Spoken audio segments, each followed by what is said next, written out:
And that's why a lot of women are naturally amazing at sales, because for whatever reason, you can say societal pressures and, how we're raised differently and stuff, but they're more aware of what everybody's feeling in the room and how to make everybody feel better. Something that they're like thinking about all the time. So it translates really well to sales because the other person feels like it's a safe space, like a nurturing space. So Right. that, at least with my approach, which is like mainstream sales, I would say you naturally have to be comfortable with being aggressive and like Mm-hmm. kind of condescending. And if you're not naturally like that, then you're not going to do very well at sales with mainstream methods. For my methods, the more naturally empathetic and curious you are, the better you'll do. And the fact that you were asking people questions since, 15 years old, just interviewing people, shows that you're like naturally just very, very curious. Welcome to Reach. This is a show for podcasters who are not only trying to grow an amazing show, but they actually want to make money. I'm excited to share with you the secrets that I've learned along the way, as well as introduce you to some amazing guests who are going to really help you take your show to the next level. I'm your host, Brunson Smith. Let's dive in.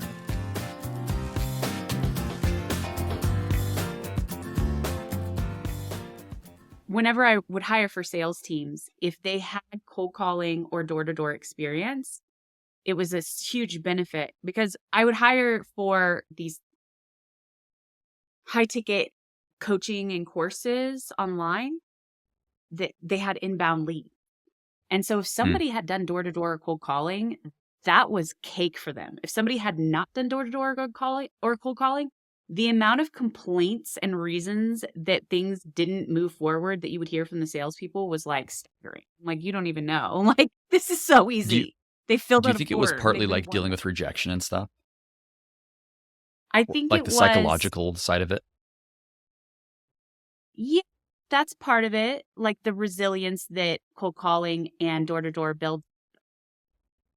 You don't take it so personally. Like, so in my approach to sales, when resistance happens, it's about getting curious. So you don't take it personally and you don't, quote unquote, overcome objections, because when you overcome objections, it feels like you're dismissing and invalidating somebody's concerns, which is a terrible feeling. You're just like, oh, that's not a concern. Don't worry. And nobody really even believes that because it's what they expect you to say. So I think that if you haven't been rejected a bunch, it's very easy to take that personally, like that there's any sort of resistance, and then just Right. sort of like torpedo yourself and have a bunch of reasons like They these hate people me as aren't a serious. person. And Yeah. like it's the leads, they're low quality. And it's like, no, I mean, after you cold called and gone door to door enough, you have found ways to play with that resistance, right? To explore within it and figure out what's going on. Like, what is the resistance? And is this something that is valid or not?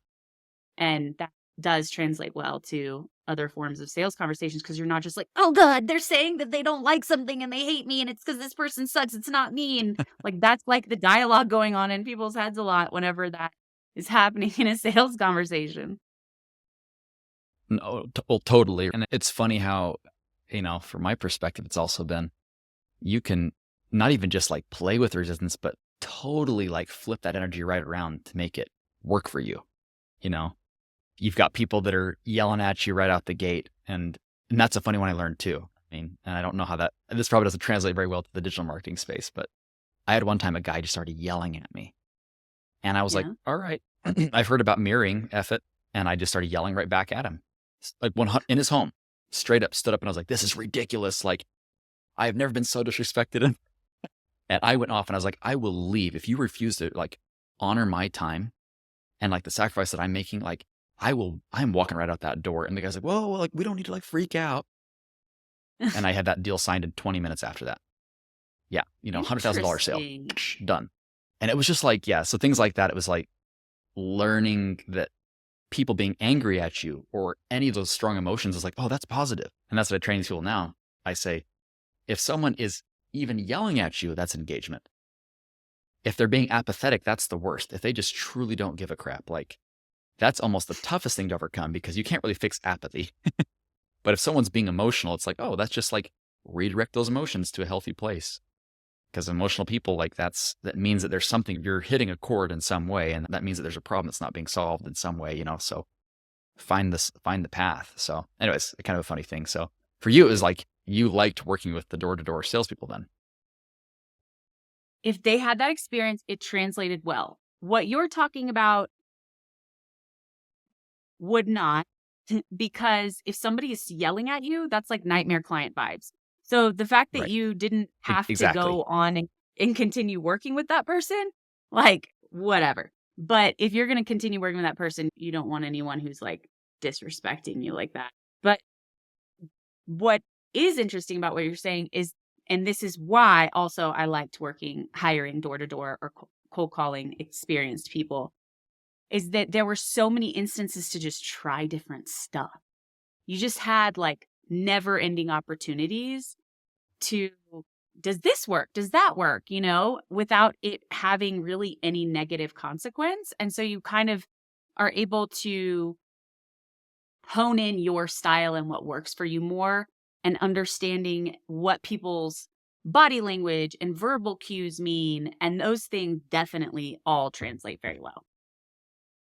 Do you find that you like run into a pickle at all because so much of it's online? I mean, if you're on a phone call, I mean, for me, I leaned in so heavily when someone would do the lean back and fold their arms. It's like, okay, either they're really thinking or they're just really not having it. And so I could always lean into that. It seems like maybe you're trying to process this. Seems like I kind of go on that route. And I feel Yeah. like that's so tough. Like, I don't know. And that's where online stuff is, it just seems so foreign to me. I'm like, how do you sell without being able to like gauge the energy of the room and see what their body language is doing and their feet? I mean, I don't know if I'm sure you've probably experienced it to some degree, but the feet to me are like the greatest telltale. Someone's tapping their foot like crazy, but their face is like there's the sphinx, like from the waist up, they're just so serious. Yeah. And their foot is just like, like thumper. And like, oh, they are just stressed out of their mind right now. And I would end up just like, okay, let's go walk around the house. And we go walk around the house and go, I'd make up some excuse why we had to go do that. And all of a sudden they come back down and they just chill out and they could listen. It was just, so anyways, I don't know how it stresses me out Hmm. to think about selling online because I'm going, I just don't know how to gauge the energy of the room and I don't know how to like, feel those emotions. So I don't know. That's been You my would thing. still be able to, yeah, you would still be able to do it, but it would be like you can get a lot of verbal cues like tone Hmm. and pauses and cadence and stuff like that. You would be able to pick up on like, "Oh, something's coming up for you." Like you would still be able to do the same thing. Yeah. And then with Zoom, you can see a lot of facial expressions, and, you know, movement and gestures. So it would probably still apply.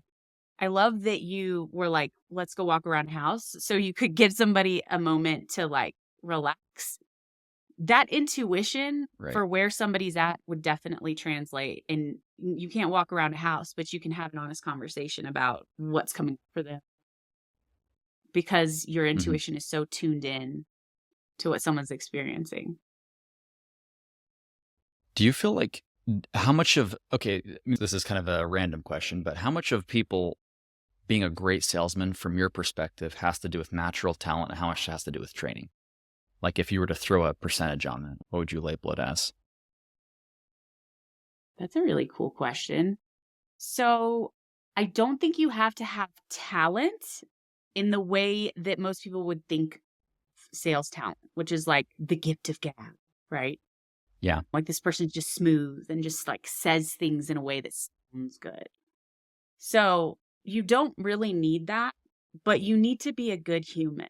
If your nature is like you're a good person that actually cares about people, you can be fantastic at sales. If you don't give a shit about people, it's really hard. So like instead of natural Totally. talent, I think it's like what is your natural level of empathy and curiosity? If your natural level of empathy and curiosity is high, then it's very easy for you to be very good at sales. And that's why a lot of women are naturally amazing at sales because for whatever reason, you can say societal pressures and, how we're raised differently and stuff, but they're more aware of what everybody's feeling in the room and how to make everybody feel better. something that they're like thinking about all the time. So it translates really well to sales because the other person feels like it's a safe space, like a nurturing space. So Right. that, at least with my approach, which is like mainstream sales, you have to be, I would say you naturally have to be comfortable with being aggressive and like Mm-hmm. kind of condescending. And if you're not naturally like that, then you're not going to do very well at sales with mainstream methods. For my methods, the more naturally empathetic and curious you are, the better you'll do. And the fact that you were asking people questions since, 15 years old, just interviewing people, shows that you're like naturally just very, very curious. Yeah. I think I appreciate that quite a bit. I would say that in direct sales, especially, not always, but the majority of them did really well if they already had the gift of the gab. It just helped so much because you had to be so quick at thinking on your feet about how to just sometimes just change the subject or just start a conversation out of absolutely nothing. But I would say, again, it's a different type of sale, whereas this thing has more to do with an actual relationship, right? It needs to be like deep trust that's fostered over time and continues over time because you don't really just want to just turn and burn, right? You want long-term, recurring revenue and things like that. So that is Yeah. comforting. So maybe a 90-10, if, okay, assuming, I guess, that Like, if 10% was just kindness, then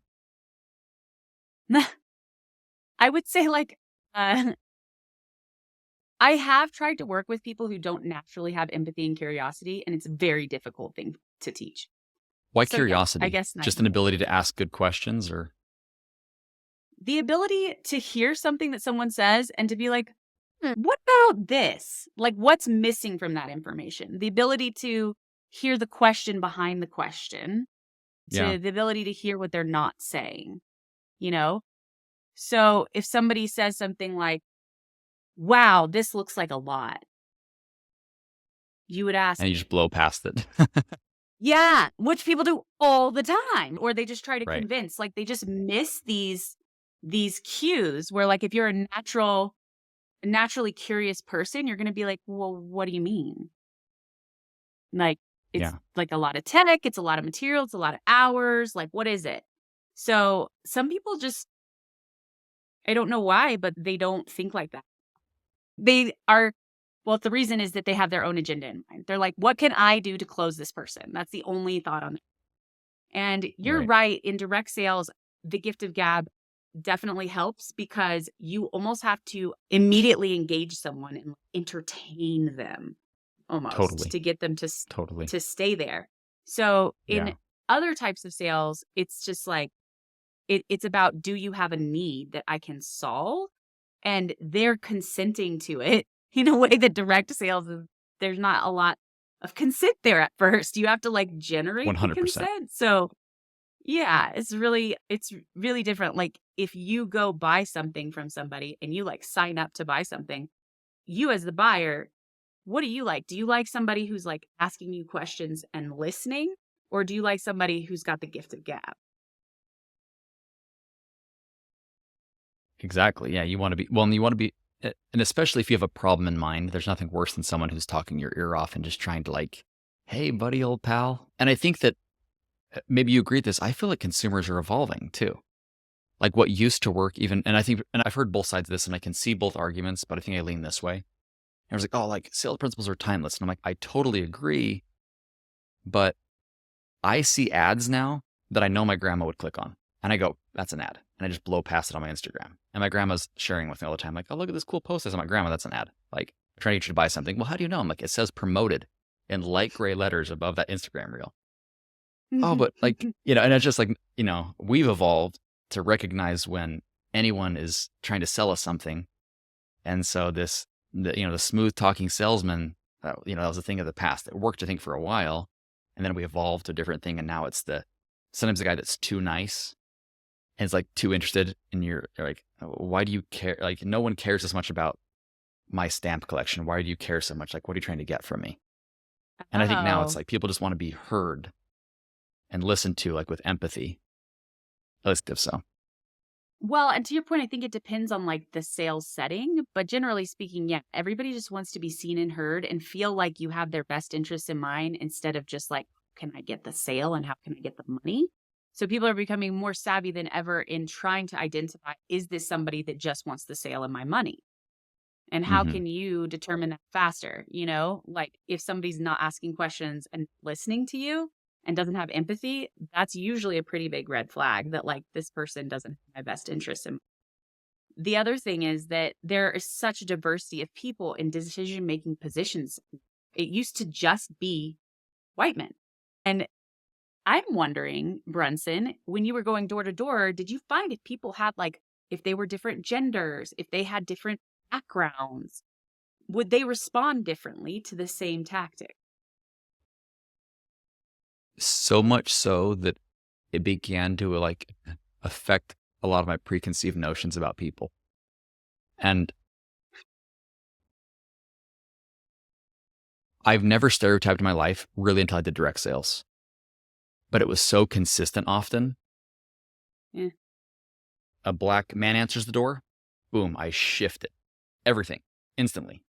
Whole different sales Yeah. approach because they just won't care about certain things. Indian man answers the door. It's all business. And he's going to try to get on the lowest number 99% of the time. And I think Oh a lot of my people look at God. that and I've Yeah. talked to people that are like, oh, that seems racist. I'm like, I'm not saying this is good or bad. Cultural. I'm saying it's so consistent. I'd have to be psychotic to not change my pitch the second I see that a man's Indian or the second I see that a man's white or black or whatever, any demographic.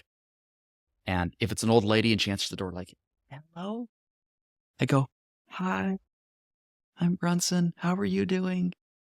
And if Carl answers the door and his biceps are bigger than like half of my body, I'm going to walk up and hit him with the strongest handshake I can muster in my small little frame.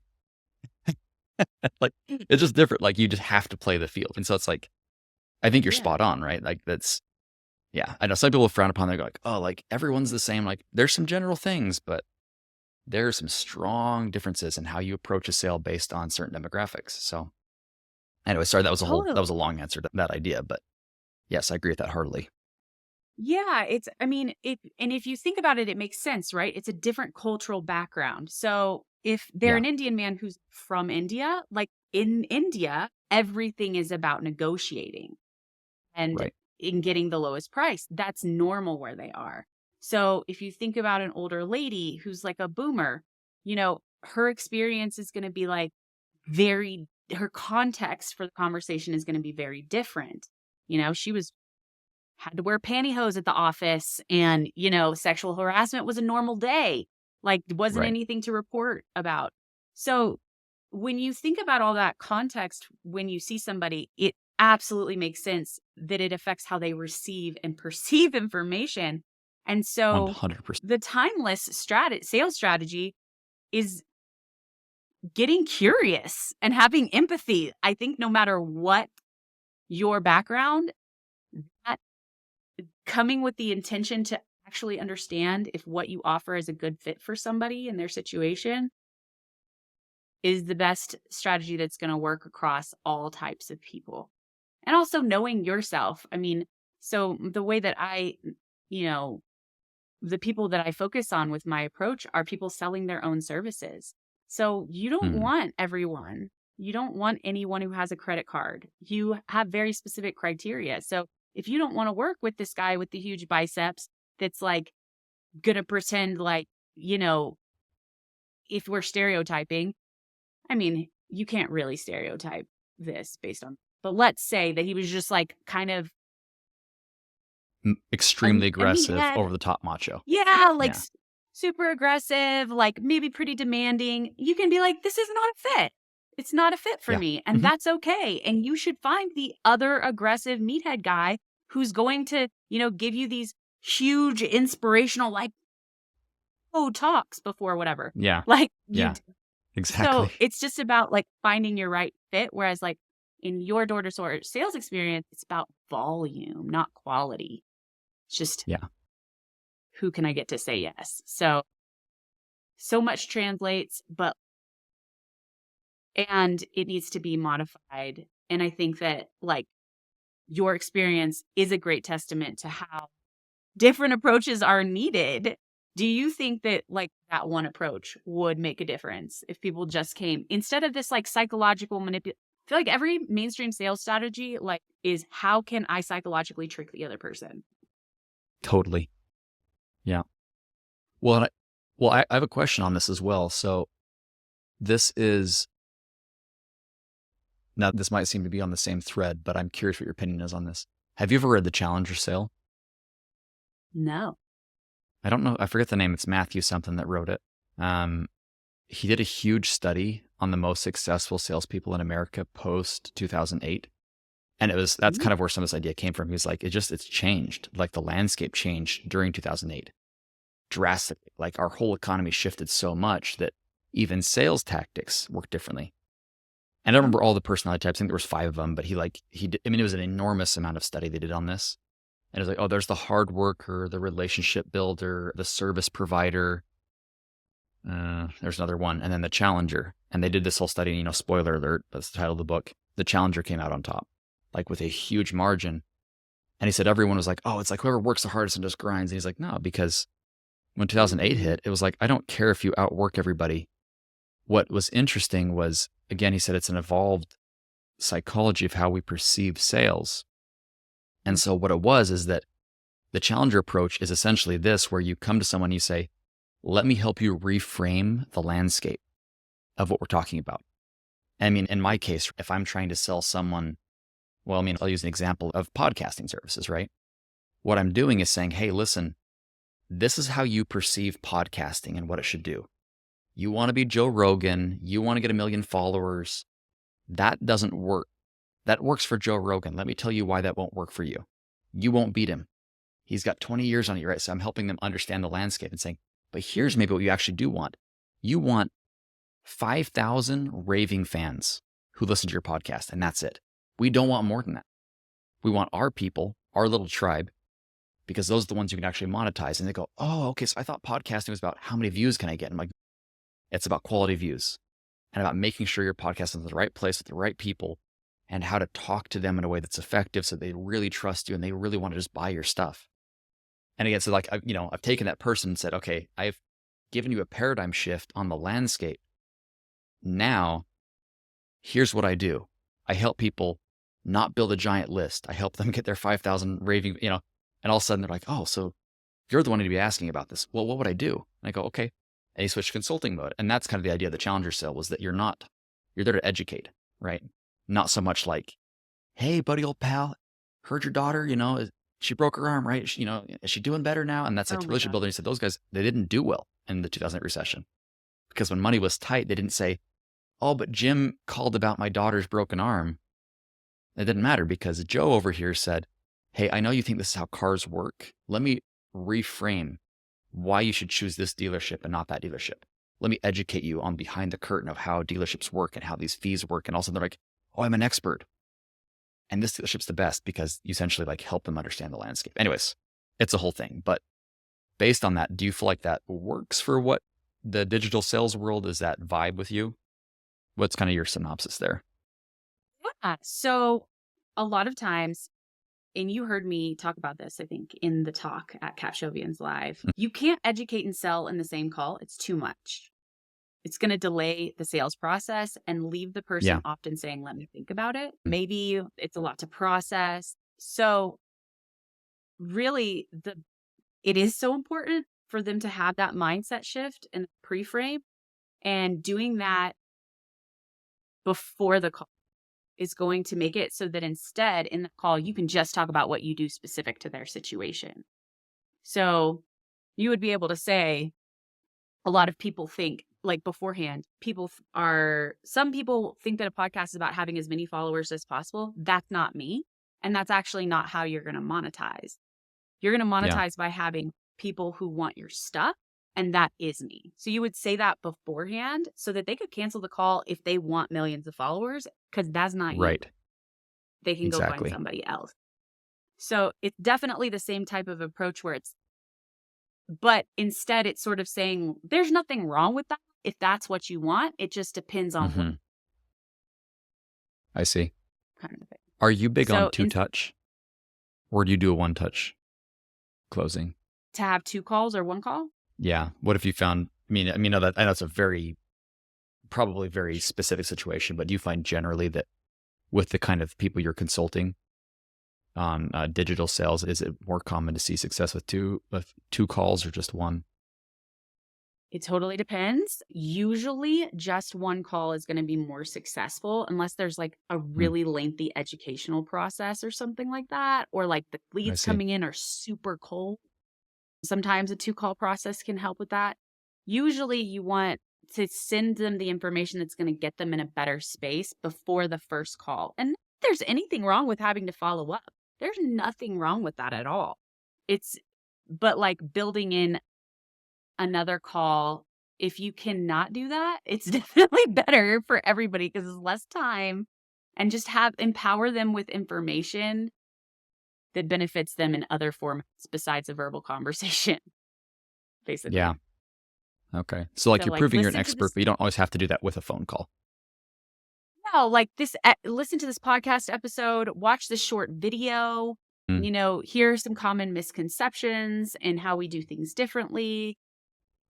All that I created a sales process and built a sales team, sold a program that showed people how to create passive income by renting website, which basically means that they mm, would like pick a tiny town in the US and like rank for plumbing in the town and then sell a plumber all the leads. yeah. Uh, it's kind of a complex idea.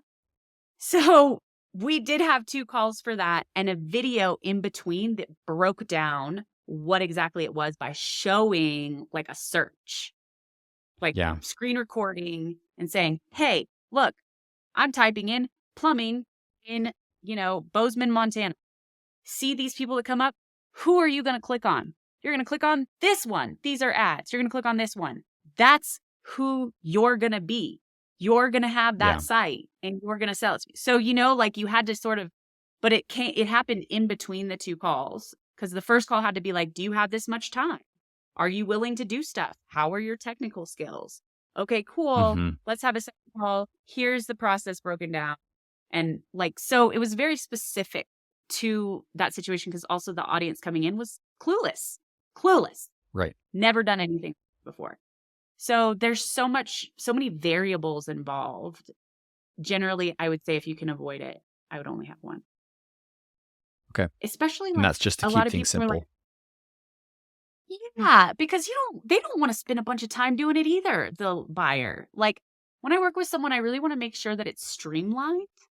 And part of that streamlining is making sure that people have a certain mindset and are at a certain place when you talk to them. And it's for their benefit too.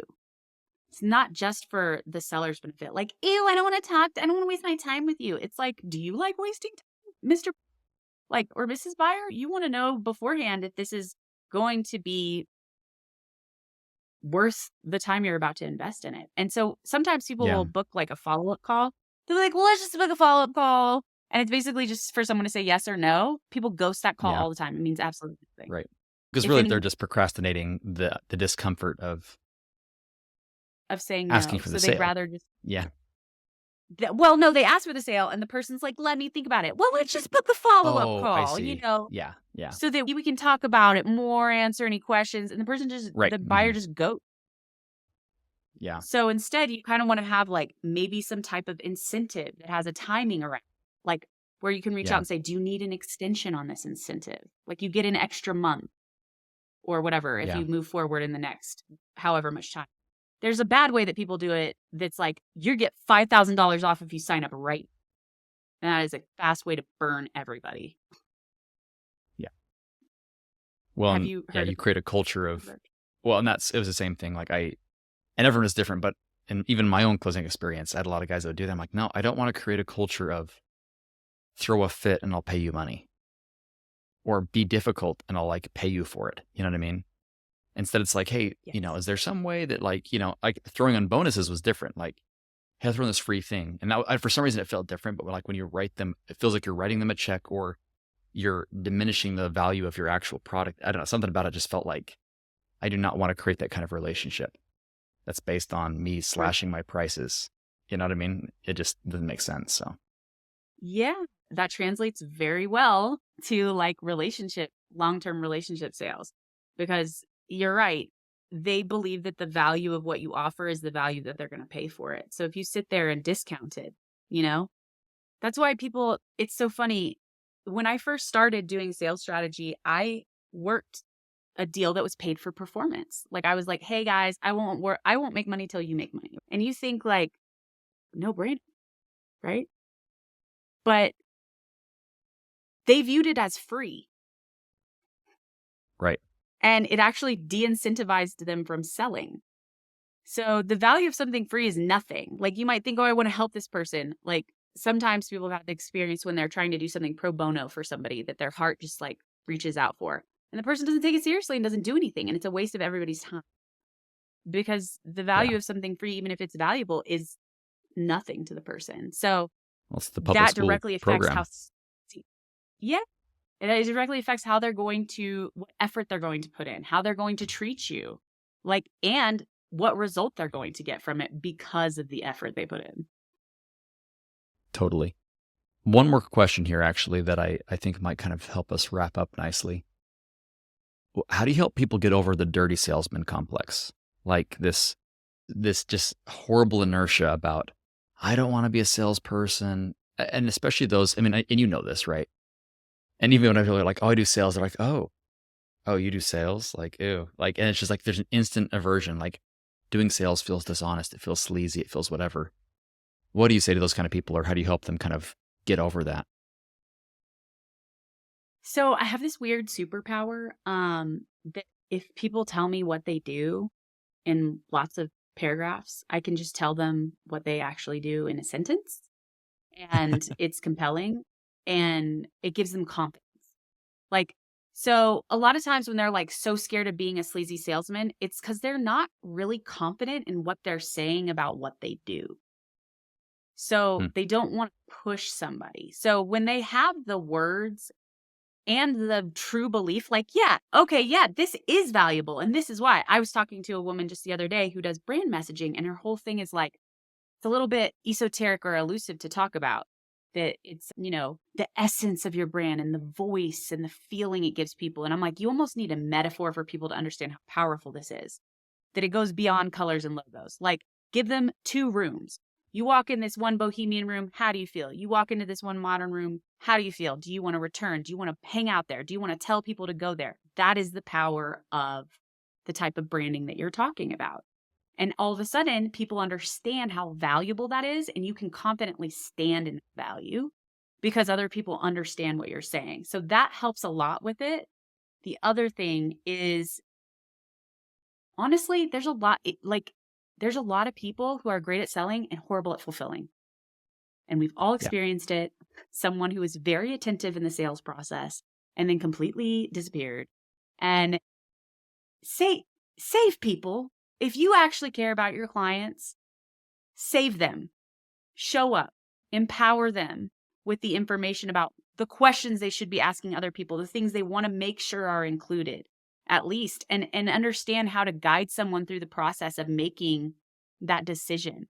So sales is really like any other conversation, especially specifically how the black sheep sales method approach, which involves pitch weaving. So like the normal approach to a conversation is question and answer, almost like an interrogation, and then this like extended pitch where one person's talking and then objection.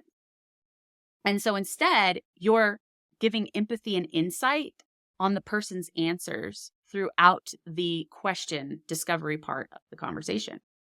And sometimes people will be like, "Oh, wait, so you mean like just a regular conversation?" And I'm like, "Yeah, that is what I'm." It's something that you're doing all the time anyway. So, like, imagine that your friend comes to you and is like, "Oh my God, I don't know if I should stay with my significant other. Here's the situation." How are you going to treat that? Like, you're going to get curious. You're going to have empathy. You're going to really be driven by the intention of what is best for my friend. And you're going to hold space for it being both ways, yes or no. And leaving that space makes the other person feel safe in being honest with you and transparent. And it's the same thing in a sales conversation. So, like, Those three things combined, like having the words that you feel like really represent your value and you feel good about it. Because a lot of people are like, I know I'm valuable, but they don't know how to explain it. And so then they kind of question themselves. Having an approach that is like very conversational and reminding them that they're doing people a disservice. If they actually take care of their clients, they're doing them a disservice by not bringing them in. I think that is like one of the biggest paradigm shifts that people have to get into any kind of sales is that if you're an honest, good human being, and like you were saying at the beginning, right? If you just care about people, genuinely, I'd even go so far as to say there might be just a smidge of immorality by you not trying to sell them. Because if you don't know who they're going to next, and it might be some sleazeball who actually screws them over or who actually really damages their business or really takes advantage of them. And it's like, if you know you've got a good product, like, what are you doing? You have a moral obligation to fight to try to help that person be successful. And you can't help them until they join your program or do your thing. And so I heartily agree with that. I think that there's like a kind of a moral obligation to say, like, if you've got a great product and you know you can take good care of them, almost how dare you not sell them? Because Yeah, very like likely we'll find someone who's going to screw them over. they're going to give their money to somebody for sure. Yeah. And Mm-hmm. what are the long-term consequences of that, right? Are they going to quit? Are they going to stop doing their thing because they spent money with someone else and then didn't get what they wanted? Like, are you going to be the Right. catalyst for that? Yeah. And also, like, if you are selling based on fit, because some people listening might be like, well, I don't know for sure if my thing is going to work. Like, a lot of times when I work with people, they're like, but there's these variables, there's these situations where it doesn't. And I'm like, then just say them. Just say, hey, this is when this doesn't work. When you have this expectation, when you don't have this in place, when I don't have somebody that I can get what I need from, uh, you know, are those you? Oh, then you can feel really confident in saying, yes, Right. I am going to take care of you and I'm going to get you those results. So if that's what you need to feel really good about that, then definitely integrate that into your conversation because your conviction is going to sell and your hesitation of like, I don't want to like overpromise. They can feel that and they don't want to move forward with that. Totally. Totally. Yeah. Yeah. I love that. I love that paradigm shift that you're talking about though. Like you're not sleazy. Like you're serving someone, you're solving their problem. And I think that's what I hate is that the con men, as I call it now, whenever someone's like, oh, like salespeople are this and that. And I'm like, oh, those are con men. They promise something Yeah. and don't deliver it. That's just a con man. Like that's not a salesperson because a salesperson is a professional problem solver. That's it. It's like, oh, you got something that's not working well. Let's see if we can fix that. And ideally, they're going to be just so happy handing over that credit card, just stoked out of their mind, actually, because it's like, oh, thank goodness. This has been horribly stressful. And now my business can actually succeed. And so, anyways, just a huge different shift. I hear it all the time, though. Oh, I just hate being a salesperson. I hate asking for money. I'm like, as compared to what? Like at a certain point, it's like you're operating out of a state of selfishness almost. You're letting your emotions and your whatever prevent someone from getting the product that they really need that could transform their business or their personal life or just whatever. So And I also, think don't that's sell. Everybody hates selling. Fit. yeah, Understand the person's situation. And if your solution is a fit for them, and if not, give them to someone that is a better fit. Don't sell. 100% agree with that. Yeah. And it's not everyone. Yeah. You're not sitting here just trying to like, put notches on the belt type of thing. It's like that's not the goal. I love that. Yeah. Fit them. I love that. Yeah. So Aleasha, for everyone that's trying to kind of, we've gotten some pretty good nuggets here, but for everyone that's trying to figure out all the real framework for how to approach selling in a way that doesn't suck. And I love that. I love that headline. It's my favorite. What's the best way for them to get access to your programs, get your content? How can people learn more about what you're doing? Yeah. So the best place is Sales is Not a Dirty Word, my podcast. That's the name of it. And specifically listening to the episode about how to sell like a natural.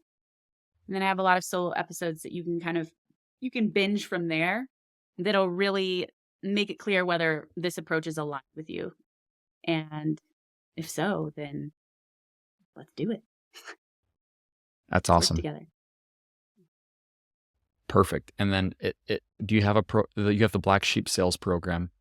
So first listen to the podcast, and then if they're like, okay, this vibes, then they contact you to get access to the Black Sheep Sales Program. Is that the kind of the path? Well, we're going to have a conversation and I want to make sure that I'm a fit for you.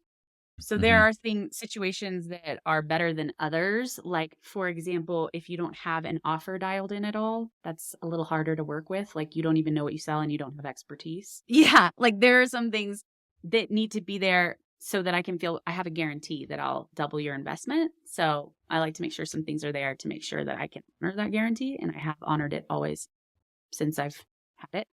And I've never had to honor it. Like, everybody always gets the return.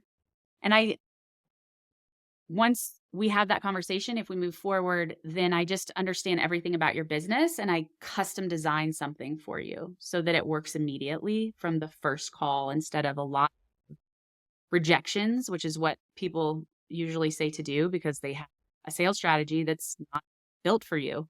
It was built for somebody else and somebody else's offer and audience. So that is the thing that is really different about me is it's extremely custom. Like the words and the words you're going to say, the questions you're going to ask, and how to guide the conversation in a way that doesn't feel like you're selling or being a douchebag.